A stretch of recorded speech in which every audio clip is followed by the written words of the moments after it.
ഏശയ്യാ 24 അധ്യായം. ഭൂമിയുടെ മേൽ വിധി. കർത്താവ് ഭൂമിയെ ശൂന്യവും വിജനവും ആക്കിത്തീർക്കും. അവിടുന്ന് അതിന്റെ ഉപരിതലത്തെ ഞെരിച്ച് അതിലെ നിവാസികളെ ചിതറിക്കും.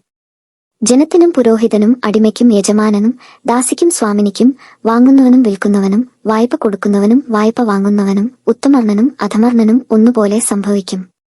ഭൂമി തീർത്തും ശൂന്യമാകും, പൂർണ്ണമായി കൊള്ളയടിക്കപ്പെടും. കർത്താവിൻ്റേതാണ് ഈ വചനം.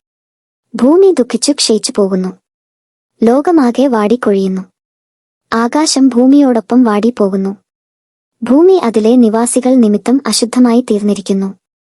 അവർ നിയമം ലംഘിക്കുകയും കൽപ്പനകളിൽ നിന്നു വ്യതിചലിക്കുകയും അങ്ങനെ ശാശ്വതമായ ഉടമ്പടിക്ക് ഭംഗം വരുത്തുകയും ചെയ്തിരിക്കുന്നു.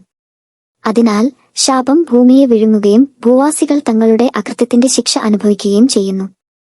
അതുകൊണ്ട് ഭൂമിയിലെ നിവാസികൾ ദഹിച്ചു തീരുന്നു. ചുരുക്കം പേർ മാത്രം അവശേഷിക്കുന്നു. വീഞ്ഞ് വിലപിക്കുകയും മുന്തിരി വാടുകയും ചെയ്യുന്നു.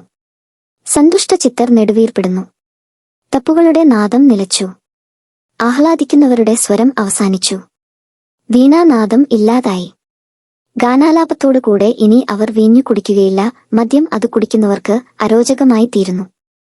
കലാപത്തിന്റെ നഗരം തകർക്കപ്പെട്ടിരിക്കുന്നു. ആർക്കും കടക്കാനാവാത്ത വിധം എല്ലാ ഭവനങ്ങളും അടച്ചുപൂട്ടിയിരിക്കുന്നു. വീഞ്ഞില്ലാത്തതിനാൽ തെരുവുകളിൽ മുറവിളി ഉയരുന്നു. സന്തോഷം അസ്തമിച്ചിരിക്കുന്നു. ഭൂമിയിൽ നിന്ന് ആഹ്ലാദം അപ്രത്യക്ഷമായിരിക്കുന്നു. നഗരത്തിൽ ശൂന്യത മാത്രം അവശേഷിച്ചിരിക്കുന്നു. കവാടങ്ങൾ തല്ലി തകർന്നിരിക്കുന്നു. ഒലിവ് തല്ലുന്നതുപോലെയും മുന്തിരിപ്പഴം പറിച്ചു തീർന്നിട്ടു കാലാ പെറുക്കുന്നതുപോലെയും ആയിരിക്കും ഭൂമിയിൽ ജനതകളുടെ ഇടയിൽ സംഭവിക്കുക. അവർ സ്വരമുയർത്തി സന്തോഷഗാനം ആലപിക്കുന്നു. പടിഞ്ഞാറുനിന്ന് അവർ ആർത്തുവിളിച്ച് കർത്താവിന്റെ മഹിമയെ പ്രകീർത്തിക്കുന്നു. അതിനാൽ കിഴക്കും കർത്താവിനെ മഹത്വപ്പെടുത്തുവിൻ. തീരപ്രദേശത്തും ഇസ്രായേലിന്റെ ദൈവമായ കർത്താവിന്റെ നാമത്തെ മഹത്വപ്പെടുത്തുവിൻ. നീതിമാനായ ദൈവത്തിന്റെ മഹത്വത്തെ സ്തുതിക്കുന്ന കീർത്തനങ്ങൾ ഭൂമിയുടെ അതിർത്തികളിൽ നിന്ന് ഉയരുന്നു. എന്നാൽ ഞാൻ പറയുന്നു, ഞാൻ തളരുന്നു, ഞാൻ ക്ഷയിച്ചു പോകുന്നു, എനിക്ക് ദുരിതം. വഞ്ചകൻ വഞ്ചനയോടെ പെരുമാറുന്നു.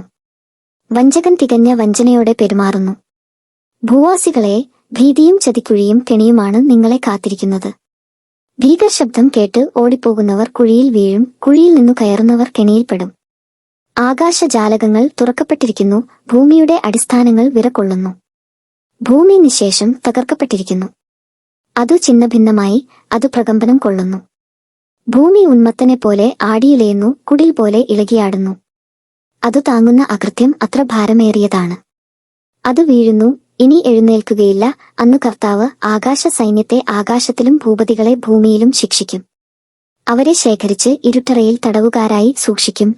അവരെ തടവറയിൽ അടയ്ക്കുകയും അനേക ദിവസങ്ങൾക്കു ശേഷം ശിക്ഷിക്കുകയും ചെയ്യും. അപ്പോൾ ചന്ദ്രൻ ഇരുളുകയും സൂര്യൻ മുഖം പൊത്തുകയും ചെയ്യും.